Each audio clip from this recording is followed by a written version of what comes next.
तो अब हम design of singly reinforced beam में जो लिमिट स्टेट मेथड से कर रहे हैं, तो उसमें टाइप 1 प्रॉब्लम कर रहे हैं।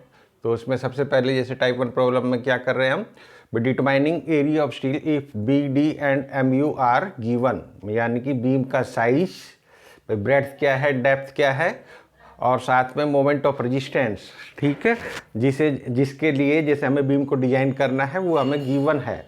ठीक है, आमतौर पे बीम डिजाइन में हमें ब्रेड्थ और डेप्थ भी निकालनी होती है जो हम आगे करेंगे, परंतु इसमें जैसे क्या है कि ब्रेड्थ और डेप्थ जैसे आपको गिवन है। ठीक है, एरिया ऑफ स्टील जैसे कितना डालना है वो हमें जैसे निकालना है।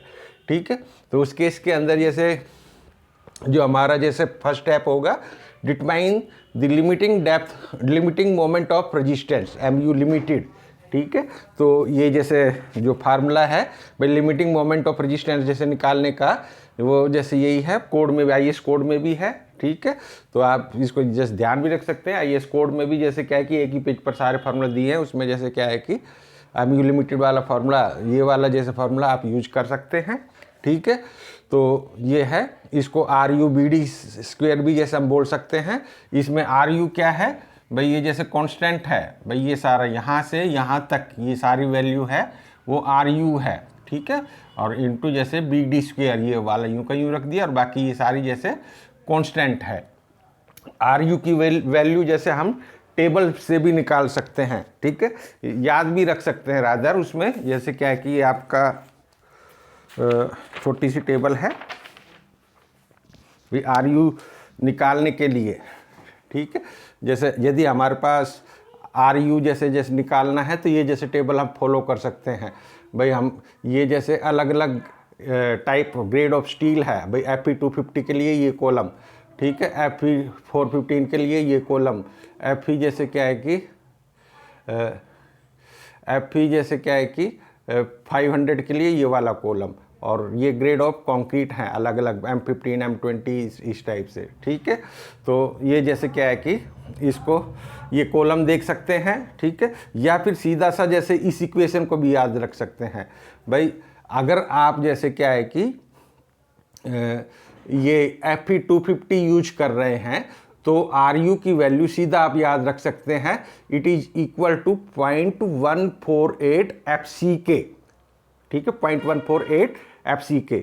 अगर ये जैसे Fe 415 है तो आर यू की वैल्यू है ये जैसे 0.138 FCK। ठीक है, और अगर ये Fe 500 है, ये तो याद कर ही सकते हैं, अगर ये 500 Fe 500 है तो आर यू की वैल्यू है 0.133 FCK। FCK कैरेक्टरिस्टिक स्ट्रेंथ भाई, M15 है तो FCK की वैल्यू क्या है 15। ठीक है, अगर जैसे क्या है कि M25 है तो MCC की वैल्यू, FCK की वैल्यू 25। तो इस टाइप से जैसे वैल्यूज रख देंगे इस फार्मूले में भाई, 148 FCK की जैसे आप निकाल लेंगे वो आर यू की वैल्यू आ जाएगी। आर यू की वैल्यू को जैसे क्या कि छोटे से फार्मूले में जैसे इसको रख देंगे तो हमें जैसे वो लिमिटिंग मोमेंट ऑफ रेजिस्टेंस जैसे क्या है कि आ जाएगा। तो इस टाइप से ये एम यू लिमिटेड जैसे आप इस टाइप से भी जैसे क्या है कि निकाल सकते हैं। ये जैसे आपका शॉर्ट और क्विक जैसे मेथड है। फिर इसके बाद है ये बस जस्ट ये अलग अलग जैसे क्या है कि टाइप ऑफ स्टील के लिए जैसे क्या है कि वो 3 वैल्यू हैं, 0.148 FCK, फिर ये आपका 0.138 FCK, फिर 1.133 FCK। ठीक है, तो वो जैसे आपको जस्ट याद रखना। फिर जैसे क्या है कि हम कंपेयर करेंगे MU को, यानी कि जो मोमेंट ऑफ रेजिस्टेंस हमें जिसके लिए बीम को डिजाइन करना है, जो आपको गिवन है, ठीक है, उसको और ये जैसे MU लिमिटेड को कंपेयर करते हैं। ठीक है, यदि ये दोनों जैसे आपस में एक समान है भाई, जितना रोकना है वो भी, और MU लिमिटेड भी। MU लिमिटेड क्या है, MU लिमिटेड क्या है, moment of resistance of a balanced beam. यदि बीम हमारा जैसे वो ब्लेंस्ड बीम होता, जिसका साइज B और D है, यदि वो ब्लेंस्ड बीम होता तो उसका मोमेंट ऑफ रेजिस्टेंस कितना होता, MU लिमिटेड के बराबर। ठीक है, परंतु हम जैसे कंपेयर कर रहे हैं उसको MU से, गिवन बेंडिंग मोमेंट को। अगर ये जैसे जो हमारा MU और MU लिमिटेड एक समान है तो हम जैसे कहेंगे कि ये बीम हमारा ब्लेंस्ड बीम ही है। ठीक है। अगर उसी के बराबर है तो एमयू लिमिटेड जैसे हमारा ब्लांच बीम ही होगा, क्योंकि ये एमयू लिमिटेड क्या है भाई, बीम यदि ब्लांच बीम है तो उसका मोमेंट ऑफ रेजिस्टेंस, ठीक है, तो उससे उसके बराबर है तो that means beam is blanched, ठीक है। And AST will be given by this formula, ठीक है। तो जिसको आप ये भी जैसे आपका कोड में है और इसको याद भी कर सकते हैं।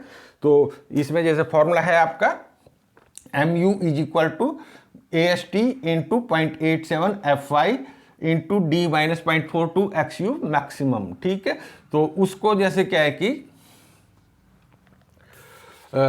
उससे फिर जैसे क्या है कि हमने ये इक्वेशन प्राप्त करी है, ठीक है, जो आप जैसे इसको जानते ही हैं, पहले वाला ही फॉर्मूला है MU is equal to AST into 0.87 FY into D minus 0.42 XU maximum, ठीक है। यहाँ पर जो XU है वो मैक्सिमम वाला जैसे यूज करना है, ठीक है। तो इस टाइप से ये जैसे आपका है, ठीक है। फिर if MU is less than MU limited, भाई हमारा moment of resistance MU limited से यदि कम है तो बीम हमारा अंडर इनफोर्स्ड है, डेफिनेटली जैसे अंडर इनफोर्स्ड है। और AST is calculated by this equation, इस इक्वेशन से जैसे हम AST की वैल्यू निकाल लेंगे, ठीक है। MU is equal to this, ये भी IS कोड में है अंडर इनफोर्स्ड बीम के लिए, ठीक है। हम AST एरिया ऑफ स्टील के लिए जैसे क्या है कि ये इक्वेशन जैसे हम बार बार यूज करेंगे जैसे डिजाइन में, ठीक है। एरिया ये इससे जैसे क्वाड्रेटिक इक्वेशन बनेगी, उससे एरिया ऑफ स्टील निकालेंगे, ठीक है।